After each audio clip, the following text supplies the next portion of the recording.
Welcome back to the Deep Dive, where we sift through the information overload to bring you the insights that truly matter.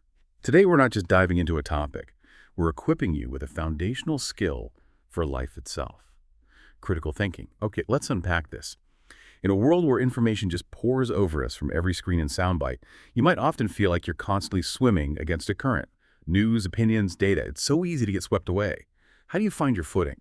More importantly, how do you tell what's actually true, what's maybe plausible, and what's just, well, clever noise? It's a huge question, isn't it? And our invaluable guide for this deep dive is Dr. Oussama Wail Bouhentala's insightful work, Critical Thinking for Beginners. What's truly fascinating here, I think, is that Dr. Bouhentala isn't coming at this from some abstract academic tower. As a medical doctor and epidemiologist, he understands that in high-stakes fields like diagnosis, treatment, public health, critical thinking isn't a luxury. It's absolutely indispensable. It's the difference between effective intervention and misdiagnosis, between meaningful research and misleading conclusions. He's bringing that real-world precision, that analytical rigor to your daily life. Imagine its power if you applied that same level of scrutiny, that clarity, to your own decisions. Precisely. So our mission today is ambitious, but clear. We're going to extract the most potent nuggets of knowledge from his work. We want to give you a practical, step-by-step approach, a sort of mental toolkit to sharpen your mind, allowing you to cut through the clutter and truly become not just informed, but well-informed. So get ready for a blend of foundational theory, relatable real-life scenarios, and maybe a few surprising facts that might just shift how you approach information. Okay, so let's jump right in with the big question. What exactly is critical thinking? It's often misunderstood, I think. People see it as simply being smart or knowing lots of facts, maybe just being argumentative. But Dr. Bouhentala helps us see it as something far more active, more intentional. He describes it as, let me get this right, the disciplined process of actively and skillfully conceptualizing, applying, analyzing, synthesizing, and evaluating information. That sounds quite academic, but in essence, it's about going beyond just surface-level understanding. It's about actively engaging with what you're presented with, systematically questioning assumptions, recognizing biases, analyzing arguments, evaluating evidence, all to arrive at sound, logical conclusions, not just, accepting them. That's a really powerful way to frame it because it highlights that critical thinking isn't passive. It's a dynamic verb, an action. Stepping back, what this really highlights is you need to be curious enough to explore new ideas, but at the same time, skeptical enough to vet that information thoroughly, almost like a mental detective, right? Dr. Bouhentala breaks this process down into 6 key elements. There's analysis, meticulously breaking down complex info into its parts. Then interpretation, which is understanding the true meaning, the significance of what you've analyzed. After that, inference, drawing logical conclusions from the evidence you've gathered. Then evaluation follows, where you assess the credibility and relevance of that evidence. Is it solid? Then explanation, clearly and coherently stating your reasoning, your conclusions, making your case. And finally, maybe one of the most challenging but crucial elements is self-regulation. That's essentially being your own mental editor, stepping back to critically examine your own thinking, asking, was that conclusion really sound or did I just want it to be true? It's the critical thinker's internal fact check on their own brain, you see. I love that idea of an internal fact check. It really speaks to the conscious effort involved. It's not just about what you know, but how you think about what you know. So why is developing this skill so profoundly crucial in our lives? Dr. Bouhentala outlines 8 compelling reasons, and a few really jump out as game changers. First, it's about improved decision-making. Instead of just defaulting to gut reactions or jumping to conclusions or making impulsive choices based on maybe limited info, critical thinking pushes you to take the time, weigh the pros and cons, consider diverse alternatives, really think through potential outcomes. It's like building a mental runway before you take off. Exactly. And the second reason, which feels incredibly relevant today, is protection against manipulation. In our current information landscape goodness, where misinformation, disinformation, biased narratives are just rampant, critical thinking is your most crucial defense mechanism. It's not just spotting outright lies, though that's part of it. It's discerning subtle truth from persuasive falsehoods, identifying underlying biases, and resisting being manipulated by cleverly packaged but misleading information. This is so vital in the social media era where algorithms can, well, inadvertently create echo chambers around us. Right. Here's where it gets really interesting. Think about those times you scroll through your social media feed. You feel that familiar wave of overwhelm, maybe even anxiety. Critical thinking isn't just for those grand, life-altering decisions. It's about navigating that daily deluge, that constant flood of information, opinions, clickbait. so you can maintain a clear head. And then there's the third reason he highlights. It fosters innovation and creativity. By systematically questioning assumptions, exploring new ideas from various angles, refusing to just accept the status quo. Critical thinkers are often the ones who come up with truly groundbreaking creative solutions. Why? Because they aren't confined by conventional thinking. Okay, so if critical thinking is our compass for navigating complexity, what are the individual dials and gears? What makes it work? Dr. Bouhentala dives into the fundamental elements of thought, the actual components shaping our reasoning. In everything from grand strategies down to, say, deciding on a new phone. Let's use the book's example of thinking about a new phone purchase to make these concepts a bit more concrete. First up, purpose. This is the why behind your thinking. For the phone, your purpose might be ensuring you're making a wise financial decision. Asking, is a new phone really necessary or worth the significant cost right now? And this is where it gets subtle, right? Sometimes our stated purpose isn't our real purpose. Are you genuinely trying to make a wise financial decision? Or are you maybe subconsciously trying to keep up with friends or just get the latest shiny gadget? Critical thinking helps us honestly identify that underlying purpose, and that shapes the whole decision-making process. Exactly. That's a great point. Then we move to the question. This defines the specific problem you're trying to solve. For our phone example, it might be, do I genuinely need a new phone right now, or can my current one last another year? A focused question drives your inquiry. Next, information. This is your raw material, the data, facts, evidence. For a phone, that's specs, cost, user reviews, and crucially, your own budget. The critical part here is discerning relevant and credible information amidst all the marketing hype and noise. And that leads directly to assumptions. These are the unseen influences, the beliefs you hold, often unconsciously, that shape your conclusions. You might assume, for instance, that a newer phone is automatically better or more secure than an older one, or that a higher price tag guarantees higher quality. Critical thinking means actively identifying and challenging these hidden beliefs, asking, is this assumption actually true, or is it just something I've always taken for granted? That's such a powerful point, because unexamined assumptions can completely derail even the most logical thinking process. And finally, we consider implications. These are the ripple effects, the consequences of your conclusions or decisions. Buying that shiny new phone could mean a significant strain on your budget, right? Maybe cutting back elsewhere, delaying another important purchase. Considering these implications helps you make a truly well-rounded, responsible decision, not just an immediate one based on desire. Looking at the bigger picture then, these fundamental elements of thought underpin not just one, but three crucial types of thinking that we blend and use really every day. First, critical thinking itself, which we've discussed as the art of evaluating and judging. It's about being skeptical in a healthy way, evidence-based, objective. For example, if you read an article claiming some superfood diet will cure all ailments, a critical thinker immediately asks, okay, what specific evidence supports this? Are the sources reliable, peer-reviewed studies, or just anecdotes? Are there reputable studies that contradict it? Then we have creative thinking. Dr. Bouhentala describes this as the power of imagination and innovation. This is where you generate new ideas, envision possibilities, really think outside the box. It often involves divergent thinking, exploring many different directions at once. Imagine a marketing team brainstorming. A creative thinker wouldn't just suggest a traditional ad campaign, they'd explore unconventional ways, viral social media challenges, interactive experiences, maybe even guerrilla marketing tactics, something unexpected. And finally, analytical thinking. This is about dissecting and understanding complex issues. It's very detail-oriented, systematic, highly data-driven.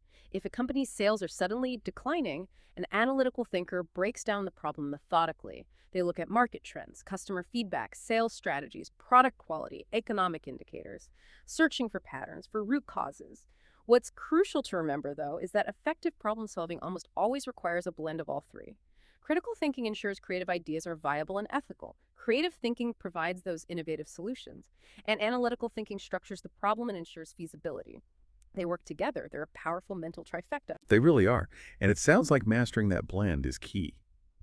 But while we strive to apply these thinking styles, developing a critical mindset isn't just about learning what to do, it's perhaps even more importantly about recognizing what to avoid.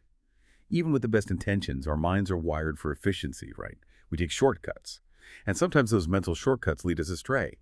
Dr. Bouhentala introduces us to cognitive biases and logical fallacies.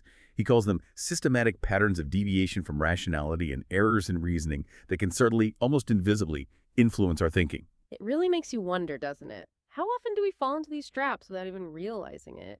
Let's try to shine a light on a few key ones he mentions. First, confirmation bias. This is that pervasive tendency we all have to seek out, interpret, and remember information that confirms what we already believe, while conveniently ignoring contradictory evidence. For instance, if you're convinced a particular investment strategy is foolproof, you'll likely only pay attention to news or testimonials supporting its success. You'll dismiss the warning signs. A powerful, kind of counterintuitive hack to beat confirmation bias. Actively try to argue against your own point in your head. Seriously, try to find the strongest counterarguments even if you don't agree with them. This mental exercise forces you to see other sides. Then there's the sunk cost fallacy. This is when you continue to invest time, money, or effort into something purely because of the resources you've already put in, rather than objectively evaluating its current and future worth.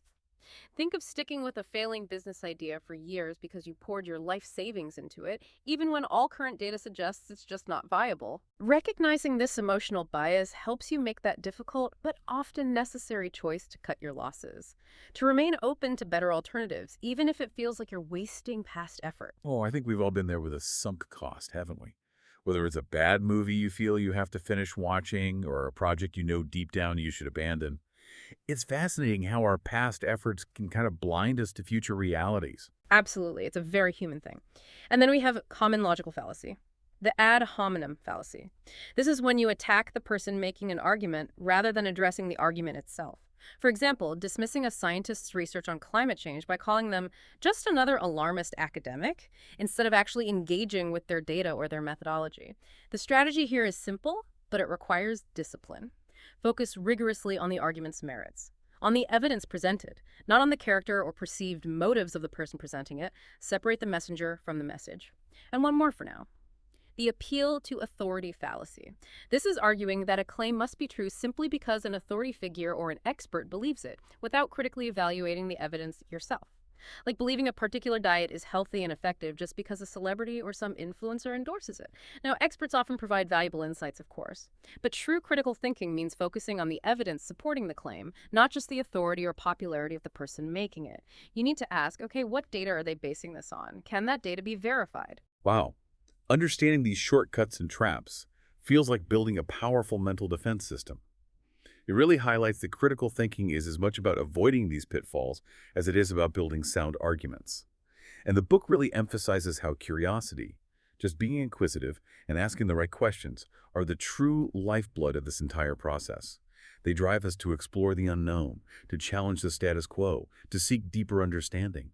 Dr. Bouhentala talks about different types of questions, clarifying questions, just to make sure you understand, probing questions to dig deeper, hypothetical questions to explore possibilities, and reflective questions for self-assessment.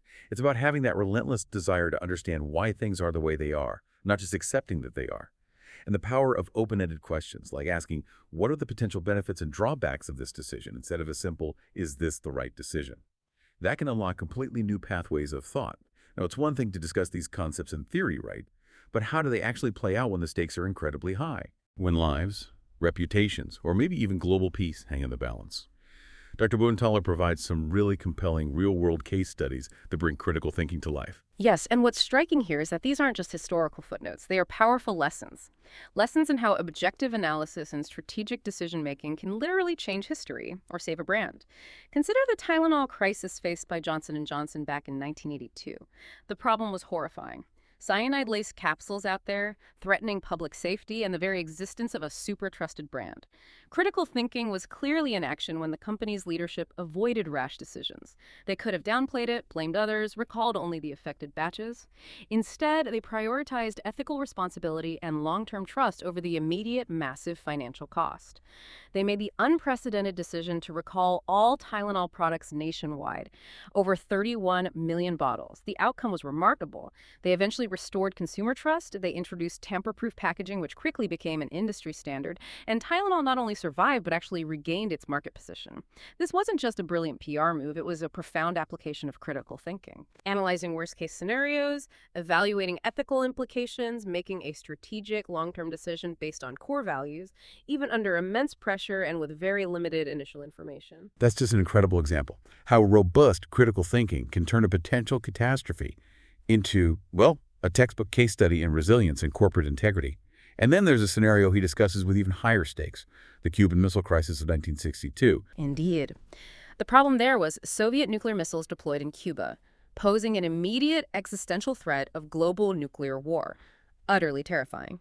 The Kennedy administration, instead of reacting impulsively with a military strike, which many advisors were strongly advocating for, applied critical thinking with meticulous care. They carefully evaluated options, considering not just the immediate military response, but the horrifying potential consequences of each choice. Escalation scenarios. They actively sought to understand the Soviet perspective, their motivations. They probed for diplomatic avenues, even secret back channels. Their decision for a naval blockade, combined with those secret negotiations, was a really nuanced, multifaceted approach. Not just one single action. And the outcome. The missiles were removed from Cuba. The U.S. committed not to invade Cuba, and a secret agreement was made for U.S. missiles to eventually be removed from Turkey. This wasn't just luck, it was the careful, deliberate application of critical thinking, scenario planning, evaluating diverse inputs, challenging assumptions about the adversary's intent, seeking creative solutions beyond just military confrontation. All of that helped avoid a catastrophic outcome that could have, well, changed human history forever. So what does this all mean for you, the listener, tuning in today? You might not be managing a global crisis or a corporate meltdown, thankfully, but the underlying principles are exactly the same. These examples really underscore the incredible importance of objective analysis, of strategic decision-making in any high-stakes scenario, whether that's a major career choice, a complex personal investment, or maybe navigating difficult family dynamics. They also make you think hard about how you evaluate your own sources of information daily, which is arguably the most critical skill in today's digital age, not just for the big decisions, but for the countless small choices you make every single day. As we start to wrap up this deep dive into sharpening your mind, it's become really clear that critical thinking isn't some destination you just arrive at. It's a lifelong habit, isn't it? A way of engaging with the world that requires continuous learning, intentional practice. We've journeyed from defining critical thinking and its core elements to understanding the different thinking styles that power our intellect. We navigated those sneaky cognitive biases and logical fallacies that can trip us all up. And finally, we saw how it all plays out in incredibly high-stakes real-world scenarios. Yes, and this leaves us perhaps with a compelling question for you to ponder as you go about your day. In a world that constantly pushes you to react quickly, to consume information without much question, to just accept what's presented at face value, how might a daily habit of pausing to reflect, maybe even for just 5 minutes, fundamentally change the quality of your decisions, your interactions, your overall understanding of the world around you? It's not just about solving the big problems, it's about making every single day feel a little clearer, a little more intentional, and ultimately maybe a little more empowering. Absolutely. That's a great thought to leave everyone with. Thank you so much for joining us on this deep dive into sharpening your mind. Keep asking questions, keep challenging assumptions, and above all, keep thinking critically.